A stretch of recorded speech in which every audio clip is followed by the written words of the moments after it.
이 시간에 예수님을 만나게 해야 합니다. 예수님을 만나게 해야 합니다. 제목으로 하나님 말씀 증거합니다. 인생은 고난의 연속이라고 합니다. 고난 없는 인생은 없다고 말을 하지요. 그래서 사람들이 고난을 오면 이 고난을 어떻게 대처해야 할 것인가에 관심을 집중합니다. 그래서 이 고난은 이렇게 대처하고 저 고난은 저렇게 대처해야지 하면서 고난에 대한 대처 방안을 생각하고 염려합니다. 그래서 고난을 잘 대처하면 고난을 이길 수 있다고 생각을 합니다. 그러나 그렇지 않아요. 왜 그러냐면 우리가 당하는 고난 중에 우리가 감당할 수 없는 고난이 있기 때문입니다. 그리고 우리가 감당할 수 있는 고난은 그건 고난 아니죠. 우리가 하면 되니까. 우리가 감당할 수 없기 때문에 고난인 거예요. 그래서 고난은요, 우리가 대처할 수 없어요. 대처할 수 있는 건 그 고난 아니죠. 그래서 고난은 죄송하지만 우리가 대처할 수 없습니다. 고난 앞에 우리는 속수무책입니다. 그래서 사람들이 절망하죠. 좌절합니다. 그런데 성경은 고난에 대해서 다르게 말씀합니다.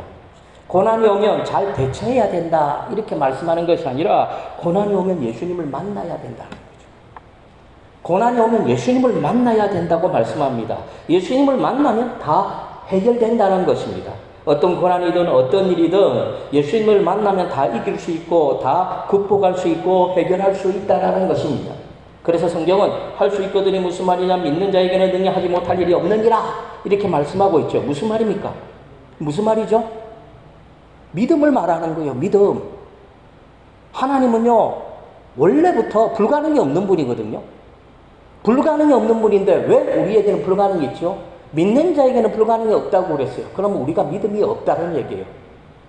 우리가 이 땅의 삶을 살면서 기도하고 몸부림치는데 왜 내 삶에 기적이 안 일어납니까? 하나님이 문제일까요? 내가 문제일까요? 내가 문제죠.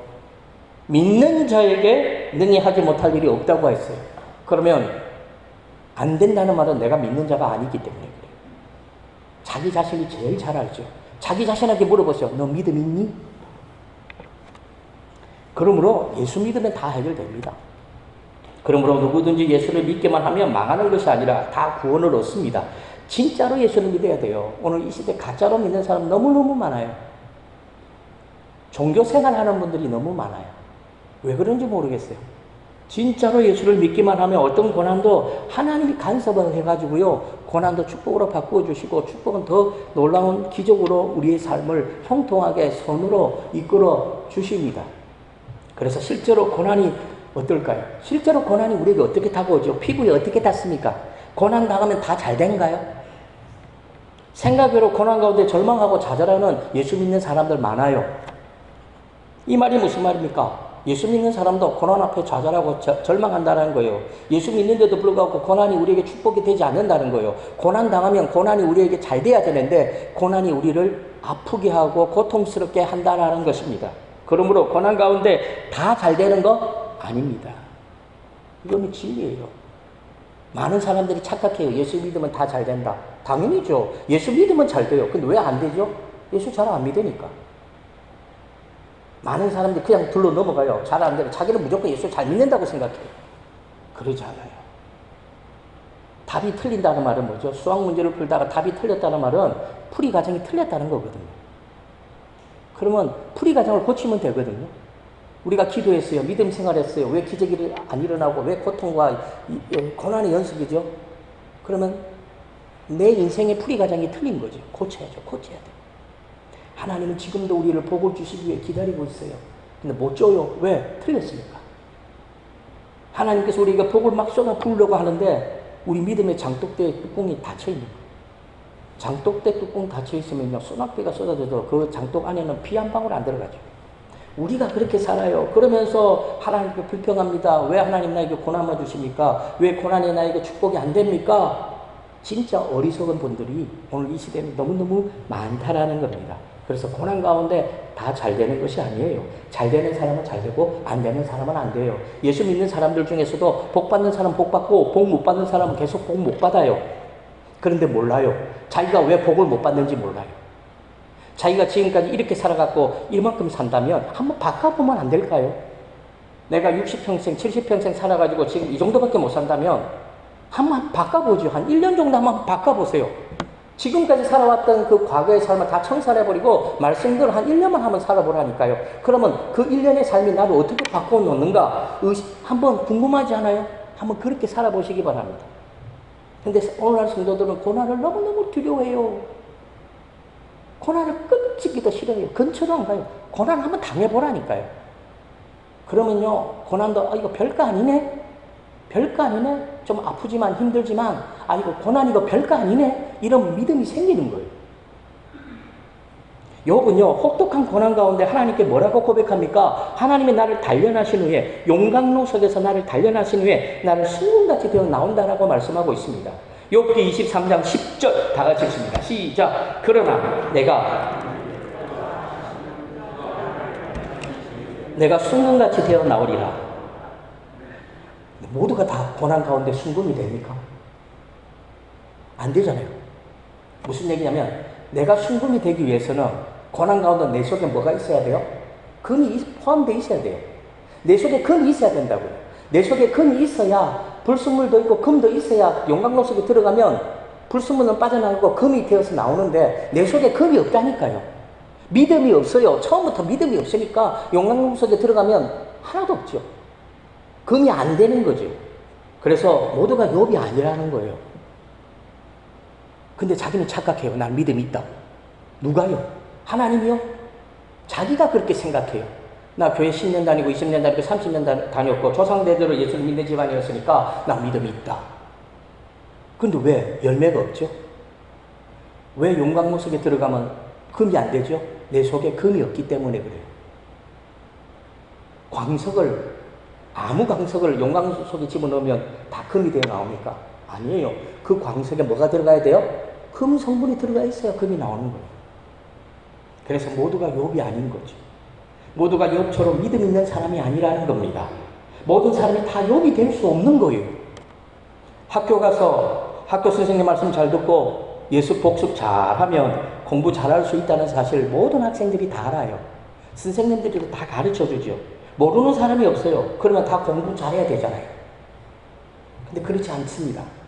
여전히 공부 잘하는 애들은 잘하고 공부 못하는 애들은 못해요. 왜 그러죠? 머리가 나빠서? 아니요. 그렇게 안 살아요. 선생님 말씀 잘 안 들어요. 예습 복습 안 해요. 누구 잘못이에요? 자기 잘못이에요. 모두가 욥이 아닙니다. 모두가 고난 가운데 순금같이 되어 나올 수 없습니다. 정확하게 말해서 욥이 하나님을 섬기고 욥이 하나님을 믿는 것처럼 우리는 욥처럼 하나님을 믿고 하나님을 섬기지 않다는 거예요. 그걸 알아야 돼요. 그래서 자기 자신을 정확하게 아셔야 돼요. 내가 지금 믿음이 어느 정도인가? 자꾸 과대망상해가지고 글쎄 내 정도 믿음은 한 50점, 60점은 되지 않겠나? 카트라인은 넘었겠지. 착각하지 마세요. 정확하게 자기 자신을 분석해야 돼요. 내가 믿음이 이 정도밖에 안 되구나. 자기 믿음을 정확하게 분석하는 사람은요, 그 사람은 시간이 지나면 그 믿음이 성장해 갑니다. 내가 믿음 10점짜리를 정확하게 알면 이 사람은 1년 지나면 15점 되고요, 2년 지나면 20점 돼요. 왜? 자기 자신을 정확하게 아니까. 그런데요, 과대망상. 나는 최소한 한 50점, 60점은 되지 않겠느냐. 이 사람은요, 한평생 진짜 자기 본 모습 10점 내지 5점짜리로서 한평생 살아가는 거예요. 그래서 예수 믿으면서 불행하게 사는 거예요. 예수 믿으면서도 하늘마다 안 되는 거예요.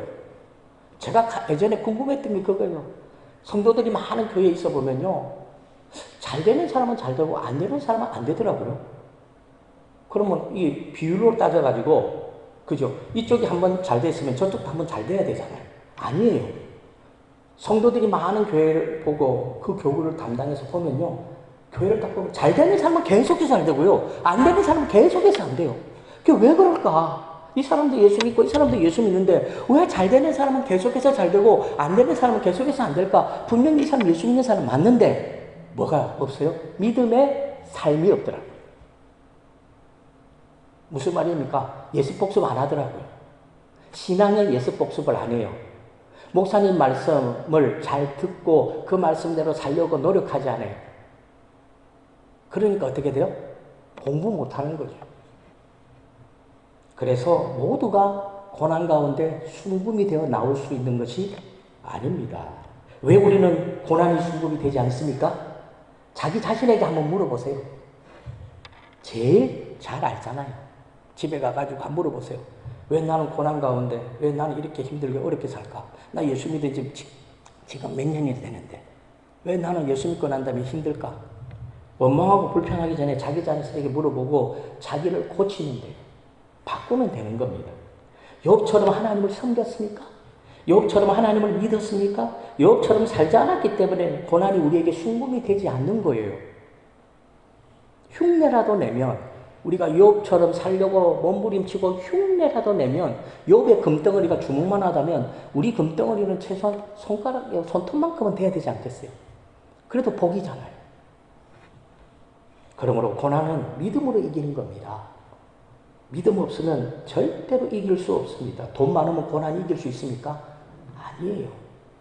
믿음이 없기 때문에 망합니다. 용광로 속에서 욥처럼 순금이 되어 나오는 것이 아니라 용광로 속에서 다 타서 죽는 거예요. 그러므로 고난을 만만하게 보지 마시기 바랍니다. 고난 없는, 믿음 없는 사람이 고난을 만나면 누구든지 무기력하게 무너질 수밖에 없어요. 부자도 가난한 사람도 믿음이 없으면 고난을 만나면 다 무너져요. 이거는 당연한 진리입니다. 그래서 믿음 없는 사람이 고난을 만나면 최악의 경우는 죽는 길을 선택하는 거예요. 이건 예수 믿는 사람, 안 믿는 사람 상관없는 것 같아요. 믿음 없는 사람은요, 고난의 절정에 달하면 선택하지 말아야 될 선택을 합니다. 그러므로 저와 성도님들은 생각을 바꿔야 돼요. 생각. 더 이상 고난을 두려워하지 마시고 고난 바라보지 마세요. 어차피 고난은 고난이거든요. 고난 당할 때 고난 바라본다고 해서 변화되는 거 하나 없어요. 그래서 고난 당할 때 무엇이 가장 중요합니까? 믿음입니다. 믿음이 가장 중요합니다. 저와 성도님들이 이 고난을 이길 수 있는 방법은 믿음밖에 없어요. 믿는다는 말은 무슨 얘기죠? 내 힘으로 고난을 해결한다는 것이 아니고 하나님의 힘으로 그 고난을 해결한다는 거예요. 믿음 있는 사람은 기도하지요. 기도하면 하나님이 일하시지요. 하나님이 일하시면 내 삶의 모든 장애물들, 고난들을 하나님께서 다 해결해 주는 겁니다. 성경을 바라보십시오. 여호수아의 삶을 보십시오. 가난한 사람들과의 정복 전쟁, 이길 수 없는 전쟁인데 이겨요. 왜요? 하나님이 여호수아의 편이 되어 주셨기 때문입니다. 그러므로 저와 성도님들도 학생들이 자신의 미래를 위해서 성적을 잘 관리하는 것처럼 저와 성도님들도 성도로서 하나님의 사람으로서 믿음을 잘 관리해야 돼요. 내 믿음을 내가 관리해야 돼요. 그러기 위해서 우리는 예수님을 만나야 돼요. 예수님 없는 인생은 불행합니다. 예수님을 만나야 돼요. 예수님을 만나는 방법밖에 없어요. 예수님을 만나야 믿음이 생기고 믿음이 생겨야 고난도 이겨나갈 수 있습니다. 오늘 본문 말씀해 보면 듣지도 못하고 말도 못하는 사람. 귀머거리? 맞나? 귀머거리에 말 못하니까 뭐죠? 벙어리입니까? 하여튼 듣지도 못하고 말도 못하는 사람이 등장해요. 근데 이 사람이 예수님을 만났습니다. 자신의 의지로 예수님을 만난 것이 아닙니다. 그런데 예수님을 만나고 나서 이 사람이 정상인이 되었어요. 말도 하게 되고 귀도 들리게 됩니다. 그렇다면 예수님을 만날 수 있는 방법, 예수님을 만날 수 있는 방법은 어떤 것이 있을까? 내가 직접 가서 찾아가서 예수님을 만나지. 그건 거의 불가능해요. 거의 불가능해요. 만약에 그 사람이 예수님을 찾아와서 예수님을 만났다면 그 사람은 그 사람의 의지로 예수님을 찾아온 것이 아니라 성령께서 그 마음에 불일 듯한 욕구를 주셨기 때문에 그래요. 하나님이 그 마음에 그런 욕구를 주셨기 때문에. 그러면 예수님을 만날 수 있는 방법이 어디 있습니까? 내 힘으로 찾아가서 예수님을 만날 수 없다면 먼저 만난 사람이 그 사람을 예수님께 데려오는 거예요. 내가 예수님을 만났거든요. 이 사람은 예수님을 안 만났어요. 그러면 그 사람이 직접 가가지고 예수님 만나면 좋겠는데 이건 굉장히 힘들거든요. 불가능하거든요. 그럼 어떻게 해요? 내가 가가지고 그 사람 역사를 잡고 예수님께 데려오면 되는 거예요. 이게 뭐죠? 전도죠. 전도. 사랑하는 성도 여러분, 우리 주위에는요, 예수님을 만나지 못한 사람들이 예상외로 많습니다. 그 중에 우리 자녀도 있습니다. 남편도 있고 아내도 있고 친구도 있고 아직도 많은 사람들이 예수님을 만나지 못하고 있습니다. 그런데 문제는 이런 사람들은 자신의 힘으로 예수님을 만날 수가 없습니다. 왜 그럴까요? 믿음이 없기 때문에. 안 믿어지기 때문에. 알기는 아는데 안다고 그게 행동으로 옮겨집니까? 아는 것과 믿음은요, 하늘과 땅 차이 나요. 다르다는 거예요. 오늘날 성도들 착각하지 마세요. 내가 알면 믿을 수 있고 알면 순종한다고요? 거짓말 하지 마세요. 우리가 몰라서 행동하지 않습니까? 다 아는데도 못하는 거예요. 그럼 어떻게 해야 되죠? 믿어야 돼요. 믿음이 있어야 돼요. 믿음이 있어야 행동하게 되는 거죠. 그래서 예수님에 대해서 몰라서 그 사람들이 예수님께 안 오는 것이 아닙니다. 예수님에 대해서 몰라서 예수님을 안 믿는 것이 아니라는 거죠. 믿음은 우리가 믿고 싶다고 믿어지는 것이 아니기 때문입니다. 성령께서 도와주셔야 믿을 수 있는 거예요. 그래서 예수님을 만나야 합니다. 예수님도 이런 사람들을 데려오라고 우리에게 사명을 맡겨주셨어요. 예수님께 데려오면 안 믿는 사람도 믿어지게 되는 것이고, 안 믿는 사람도 성령께서 그 마음에 믿음의 씨앗을 심어주신다는 겁니다. 오늘 본문에도 보면 한평생 듣지도 못하고 말도 못하는 사람은 무슨 이유인지 몰라도 자신의 힘으로 예수님을 만날 수가 없었어요. 그런데 사람들이, 오늘 본문에 보면 사람들이라고 나와요. 어떤 사람들인지는 정확하게 모르겠어요. 사람들이 듣지도 못하고 말도 못하는 이 사람을 예수님께 데려온 겁니다. 그리고 예수님께 뭐라고 말했습니까? 예수님, 이 듣지도 못하고 말도 못하는 이 사람에게 예수님이 안수하셔가지고 이 사람의 병을 고쳐주십시오 라고 이 사람들이 말을 합니다. 마가복음 7장 32절 다 같이 읽습니다. 사람들이 귀먹고 말 더듬는 자를,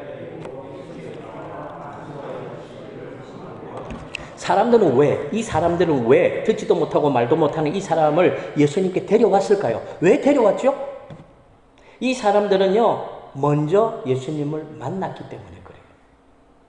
예수님을 만나면 모든 질병에서 고침을 받는다는 그것을 직접 두 눈으로 보았기 때문에 그래요. 예수님이 안수하시면 모든 질병 가운데 고침을 받는다는 사실을 이 사람이 들은 게 아니고 직접 봤다니까요. 그래서 이 사람들이 어떻게 자기 마을에 있는 친구인지는 모르겠어요. 마을에 살고 있는 어떤 주민인지는 모르겠어요. 사람들이 그 사람의 멱살을 잡고 예수님께 끌고 온 거예요. 그래서 듣지도 못하고 말도 못하는 이 사람도 예수님을 만나면 고침을 받을 수 있다는 믿음이 생겼어요. 누구에게요? 사람들에게. 봤기 때문에. 이 사람들은 예수님을 만났고 예수님의 기적을 두 눈으로 봤기 때문에 생각을 한 거예요. 야, 우리 마을에 듣지도 못하고 말도 못하는 이 사람이 있는데 이 사람도 예수님을 만나면 들을 수 있고 말도 할 수 있겠구나. 이런 믿음이 생긴 거죠. 그래서 사람들은 이 사람을 예수님께 끄집고 온 거예요. 마가복음 2장에 보면요, 이와 비슷한 이야기가 나옵니다. 4명의 친구가 있어요. 4명의 친구가 중풍병에 걸린 친구를 예수님께 데리고 옵니다. 그런데 사람들이 너무너무 많아요. 예수님은 집안에 계시는데 사람들이 너무너무 많으니까 그 사람들을 비집고 들어갈 수가 없습니다. 그래서 생각한 게 뭐죠? 천정, 지붕을 위로 올라가가지고 지붕을 뚫어요. 지붕에 있는 기압장을 다 빼내고 중풍병자를 침상채 예수님께 내립니다. 그래서 이 중풍병자를 예수님과 만나게 해줍니다. 그 결과 어떻게 되죠? 고침을 받습니다. 그런데요, 이 말씀을 보면 재미있는 사실이 있어요. 예수님은 중풍병자가 불쌍해서 고쳐주신 거 아닙니다. 예수님은 이 4명의 친구들의 믿음을 보시고 이 중풍병자를 고쳐주셨어요. 중풍병자에게 예수님 뭐라고 말합니까? 작은 자야, 내 죄사함을 받았느니라 라고 말씀하셨죠. 그리고 고침을 받았어요. 마가복음 2장 5절 다 같이 읽습니다. 시작! 예수께서 그들의 믿음을 보시고 중풍병자에게 이르시되 작은 자야, 내 죄사함을 받았느니라 하시니, 여기서 예수님은 중풍병자를 작은 자라고 말했어요. 작은 자. 그러면 반대말, 큰 자는 누굴까요? 예수님이 보실 때에 중풍병자는 작은 자예요. 그러면 큰 자는 누구죠? 당연히 이 중풍병자를 예수님께 데리고 왔던 4명의 친구들이 큰 자들이죠. 오늘 본문 말씀도 마찬가지예요. 예수님께 고침을 받은 듣지도 못하고 말도 못하는 사람은 작은 자예요. 작은 자. 근데 이 사람은 자신의 믿음으로 고침을 받은 것이 아니지요. 누구죠?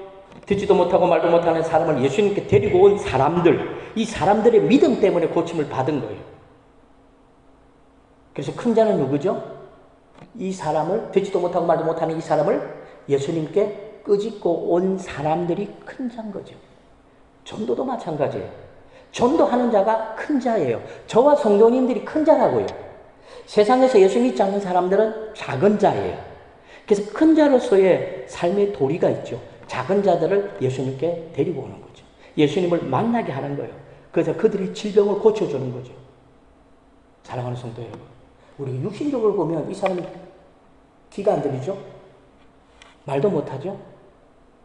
그런데 이걸 육신적으로 보면 그래요. 영적으로 보면 어떻게 할까요? 이 사람은 귀가 안 들려요. 하나님 말씀을 못 들어요. 말을 못해요. 하나님께 기도할 수 없어요. 영적으로 보면 어떤 사람이죠? 하나님과 완전히 단절된 사람이죠.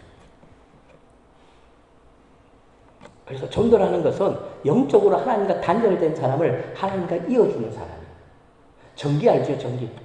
저기서 여기까지. 전기가 이렇게 흘러가야 돼요. 그래 저기 불이 켜져요. 그런데 불이 안 켜져요. 살펴보니까 이 전기가 어떻게 돼요? 끊어져 있어. 그러면 어떻게 해야 돼요? 이 전기를 이어주면 돼요. 이어 딱 주면 어떻게 해요? 불이 오는 거죠. 그래서 큰 자들이 사명은 뭐죠? 이어주는 사람이에요. 예수님을 만날 수 있도록 연결시켜주는 사람이라고요. 이것이 바로 큰 자의 본분이고 전도자의 사명입니다. 중풍병자를 메고 왔던 4명의 친구들처럼 듣지도 못하고 말도 못하는 사람을 예수님께 데려오고 왔던 사람들처럼 우리도 먼저 믿었기 때문에 큰 자로서의 그 사명이 우리에게 있다라는 거죠. 우리가 나서지 않으면 그들은 다 지옥 갑니다. 우리가 내 자녀들에게 말 지독스럽게 안 듣는 내 자녀에게 복음을 전하지 않으면 내 자녀 지옥 갑니다. 내 남편 지옥 갑니다. 내 아내 지옥 갑니다. 큰 자로서의 사명을 감당해야 돼요. 그리고 반드시 기억하세요. 내 남편, 내 아내, 내 자식 지옥 가는 것을 가만히 내버려 두고 있는 우리를 하나님은 어떻게 보실까요? 가슴이 안 찔리세요? 하나님이 어떻게 볼까요? 복 줄까요? 한평생 그 사람은 찢어지게 가난하게 사는 겁니다. 물론 그가 예수를 믿기 때문에 천국 갑니다.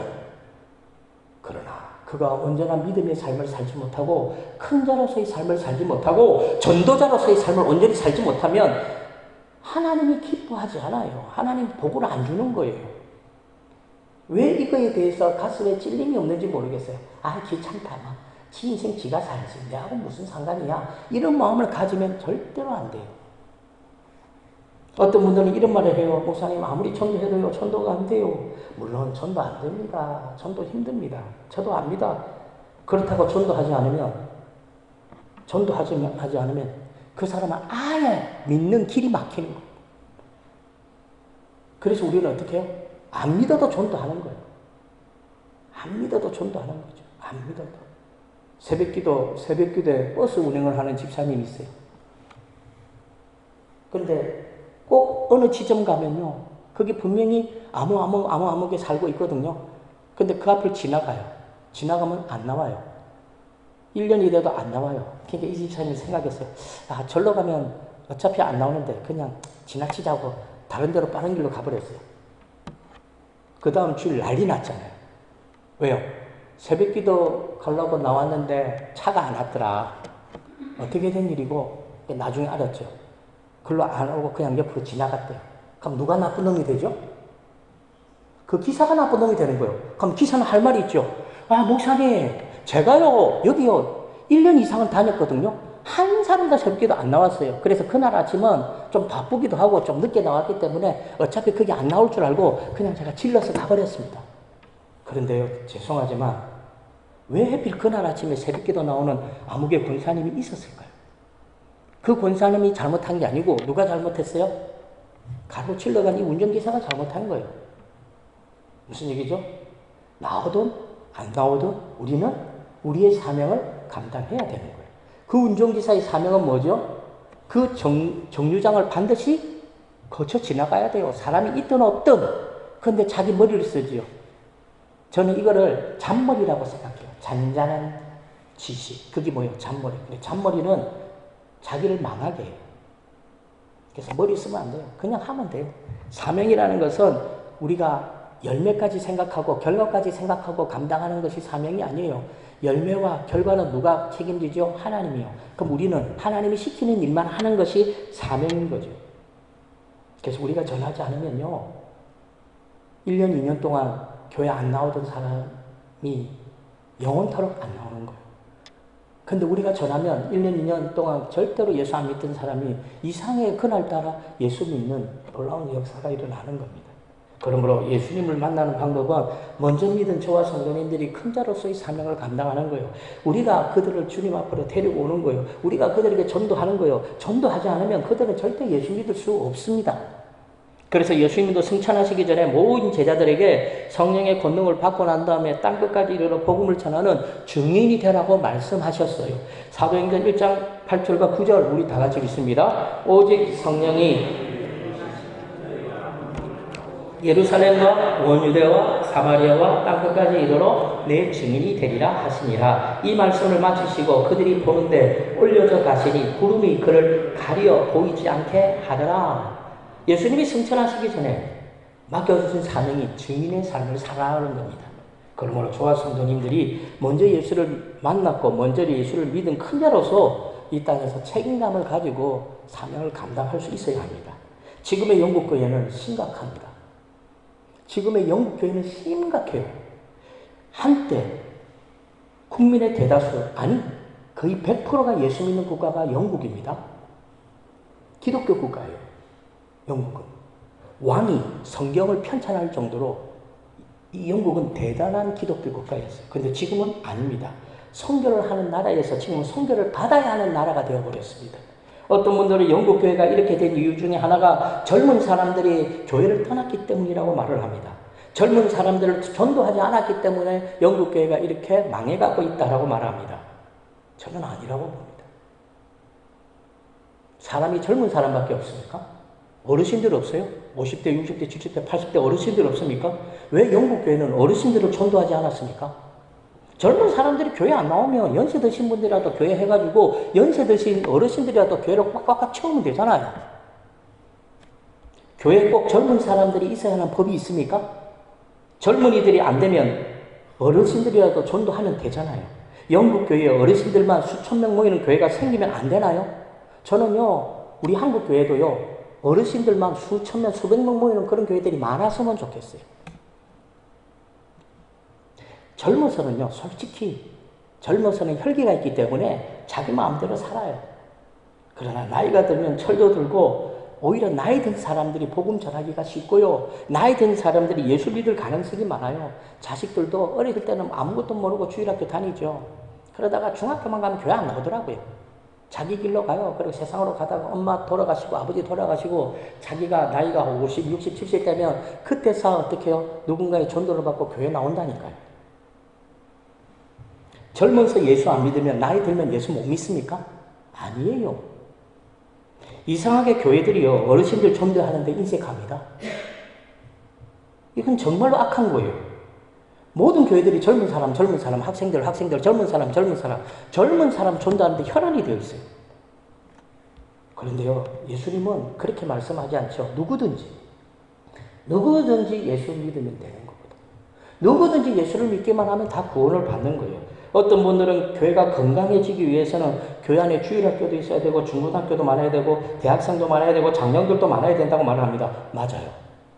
이건 진짜 좋은 모습이죠. 그런데 모든 교회가 그럴 수 없잖아요. 모든 학생들이 학교 가면 100점 맞아야죠. 맞아요. 그런데 우리가 다 학교 가서 100점 맞을 수 없잖아요. 80점도 있고 70점도 있는 거죠. 시대적인 상황 때문에 어쩔 수 없다면, 젊은이들이 모이기 힘들어서 어쩔 수 없다면 교회 안에 장년들, 어르신들이라도 많이 모이는 교회가 되면 되는 거예요. 언제부턴가 교회가 젊은 사람들을 선호하게 됩니다. 제가 볼 때는 이건 영적인 병이고 악한 거예요. 왜 전도하는데 차별합니까? 젊은 사람 전도하고 나이 든 사람 전도 안 합니까? 그러면 영국 교회처럼 되는 거예요. 교회는 나이가 많든 적든 그거 상관할 필요 없어요. 우리는 사람의 껍데기를 보는 것이 아니고 그 사람의 영혼을 보는 거예요. 어린아이 영혼도 귀하죠. 나이 드신 어르신의 영혼도 귀한 거예요. 영혼은 차별이 없어요. 똑같아요. 교회 안에 젊은 사람들이 많으면 좋을 것이 무엇입니까? 제가 볼 때 좋은 거 별로 없어요. 한국 교회 싸우는 교회 보면 다 젊은이들이 많은 교회예요. 그래서 교회를 쪼개놓잖아요. 그리고 젊은 사람들이 교회 많으면요, 안 좋은 게 더 많아요. 왠지 알았어요? 젊은 사람들 교회 헌금 안 합니다. 솔직한 고백입니다. 젊은 사람들 교회 헌금 안 합니다.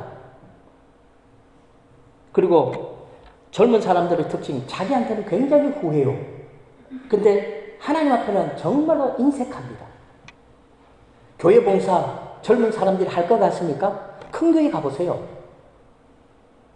젊은이들이 많은 큰 교회 가보세요. 젊은이들이 교회 봉사 많이 할 것 같지요? 우리는 그렇게 생각해요. 아무것도 모르니까. 큰 교회 가보세요. 교회 봉사 대부분 연세 많으신 분들이 해요. 젊은 사람들은 교회 안에서 물론 없지는 않아요. 그러나 프로테이즈로 보면 연세 드신 분들이 교회를 제일 많이 합니다.